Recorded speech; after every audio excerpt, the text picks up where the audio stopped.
네, 성경의 한 인물을 묘사한 그림입니다. 그래픽 성경에 나오는 그림인데 누구일까요? 네, 우리가 읽고 있는 토비트서에 나오는 라파엘, 천사 라파엘, 아자리아라는 이름으로 토비아의 동행자가 되었던 라파엘 그림입니다. 여기에서 이제 약간 쇠장수, 쇠를 데리고 다니는 그런 인물로 묘사가 되는데요. 네, 재미있는 그림이죠. 낯설기도 하지만 흥미로운 또 관심을 일으키는 그림 같아요. 이렇게 토비트서에 나오는 이야기들은 이런 근대적인 최근의 작품뿐 아니라 우리가 잘 아는 렘브란트가 토비트서의 그림들을 여러 편 그렸더라고요. 스케치 말고도 유화로도 여러 작품을 그렸는데 토비아가 라파엘과 함께 모험을 다녀오는 이야기, 또 돌아와서 아버지의 눈을 뜨게 하는 장면들도 그림으로 그렸습니다. 재밌는 건 그 그림에서 이게 토비아의 이야기임을 알 수 있는 단서가 있는데 또 동물이 하나 나옵니다. 그 동물이 뭐냐 하면 개입니다. 개와 함께 여행을 떠났다가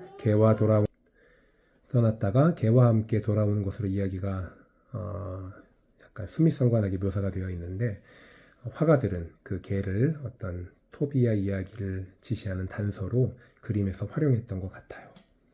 네, 오늘은 말씀드린 것처럼 토비트서의 한번 정리, 개요 살펴보고 마무리하도록 하겠습니다. 우리 토비트, 그리스어로 토비트라 부르고 히브리어는 토비 혹은 토빗이라고 하는 것 같아요.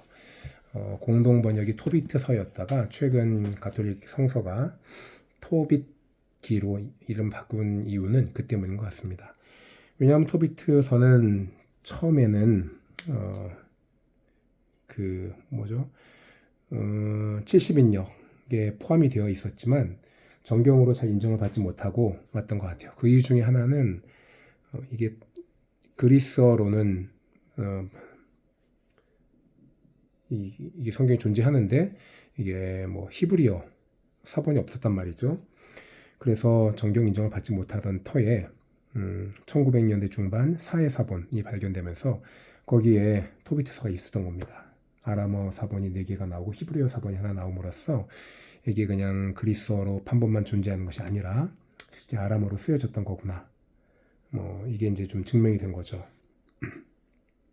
재밌는 거는 이제 그리스어 판본인 70인역을 번역한 성 히에로니무스는 이걸 정경으로 인정하진 않았다고 해요.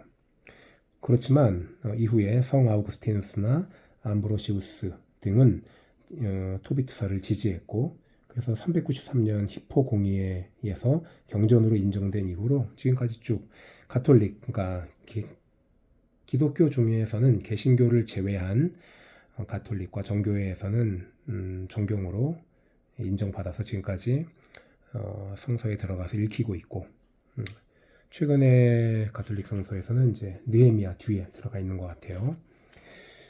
그렇지만 개신교와 유대교에서는 이제 외경으로 인정되는 것 같습니다.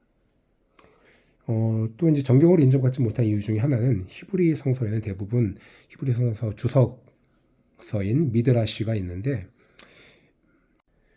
근데 이 토빗기는 미드라시가 없다고 합니다. 그런 이유로 정경으로 인정받는데 얘 받지 못한 한 가지 이유가 되었던 것 같아요. 또 무슨 얘기를 해볼 수 있을까요? 토빗에서는 한 기원전 3세기, 한 기원전 200여 년경에 쓰여진 걸로 보이고 그렇지만 그 이야기가 진행되는 역사적 배경은 기원전 한 7세기 때의 이야기. 히브리 민족이 이스라엘이 아시리아의 포로로 끌려갔던 그 시대를 배경으로 하고 있습니다.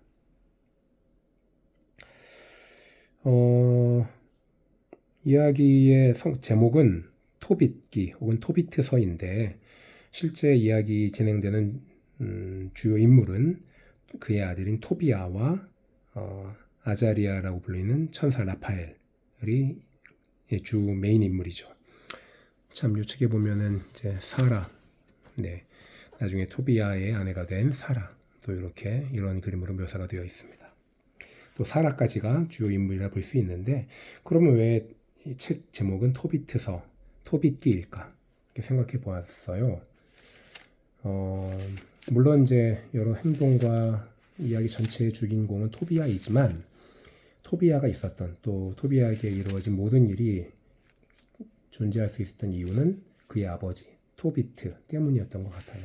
토비트가 평생 하나님을 경외하고 선행을 일삼으며 또 어려움에 처한 사람들을 돕기를 주저하지 않았던 그 토비트의 삶이 있었기 때문에 이후에 토비아에게 벌어진 모든 일들은 토비트의 삶에, 그 아버지의 삶에서 연원한 것이고, 또 라파엘이 내려와서 토비아를 도와 그 여정을 마무리할 수 있게 할 수 있었던 것도 토비트의 삶과 자신의 삶에 대해서 하나님께 탄원했던 토비트의 기도 때문이었던 것 같습니다. 그래서 실제 주인공, 이야기의 주인공은 토비아이지만 실제 주인공은 토비트이지 않나. 그래서 책의 제목이 토비트서, 토빗기가 된 것은 아닌가 생각해 보았습니다. 저는 이 이야기를 읽으면서 되게 읽을 때마다 즐겁고 재미있고 구약의 이제 이야기들이 대부분 그렇듯이 즐겁게 읽을 수 있었고 동시에 구약의 여러 문헌들이 그러하듯이 감동적이고 우리의 마음을 움직이는 여러 이야기와 기도들이 있었던 것 같아요. 이 토비트서 같은 경우는 13장에 토비아가 여행을 마치고 무사히 돌아왔을 때 토비트가 드리는 기도가 있는데 거기 보면 이런 부분이 나옵니다. 너희는 전심으로 하나님께 돌아와 마음을 다하여 그 앞에서 참되게 살면 하나님께서 너희에게 돌아오셔서 다시는 외면하시지 않을 것이다. 이제 너희는 하나님께서 너희에게 해주신 일을 생각하고 소리 높여 그분께 감사드려라. 나는 사로잡혀 있는 이 땅에서 하나님께 감사드리며 죄 많은 이방인들에게 그분의 힘과 위대하심을 드러낸다. 죄인들아 돌아오라. 하나님 앞에서 올바르게 살아라. 하나님께서 너희를 다시 생각하시고 자비를 베풀어 주실지 누가 알랴. 이런 구절뿐 아니라 물론 토비트서는 하나님이 왜 고통과 고난을 주시고 선한 삶을 살았던 토비트 또 사라의 가족에게 그런 고난을 주신지에 대한 설명은 보여주지 않습니다. 그렇지만 그 고난 가운데 있는 사람이 하나님께 간구했을 때 하나님이 그 기도를 들으시고 그 기도에 반응하신다는 것은 보여주고요.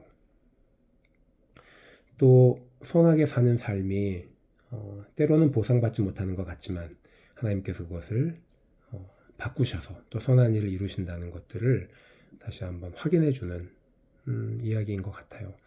우리는 이 땅에서 일어나는 일들에 대해서 혹은 성도에게 벌어지는 어려운 일과 불행에 대해서 신학적 설명을 하기가 참 어려운 것 같아요. 정답이 있는 것 같지도 않고 여러 가지 설명을 해볼 수는 있지만 하지만 성경은 그런 문제에 대해서 이런 몇 가지 이야기를 던져주면서 생각해 볼 여지를 주는 것 같습니다.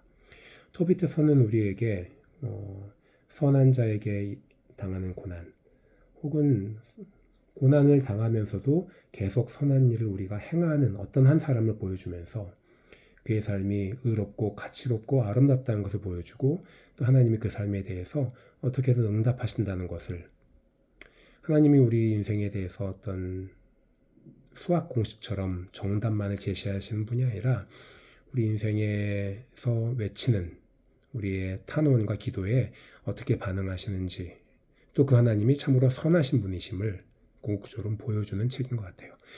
참 그 토비라는 뜻은 선하신, 나의 선하신이라는 뜻이고 토비트의 아들 토비야의 이름 뜻은 나의 야훼는 선하시다. 그런 뜻이라고 하네요. 그렇게 본다면 이 책 토비트서, 토빗기의 어떤 주제는 그런 선하신 하나님에 대한 한 고백, 그 선하신 하나님을 경험했던 이스라엘 백성의 한 이야기, 또 그것을 전해주고자 했던 어떤 성경 기자의 한 저작이지 않나 생각해 보게 되었습니다. 네, 간략하게 토비트서에 대한 정리와 개요는 여기서 마치고 다음에 또 이어서 다른 성경을 읽어보도록 하겠습니다. 네, 또 만나요. 감사합니다.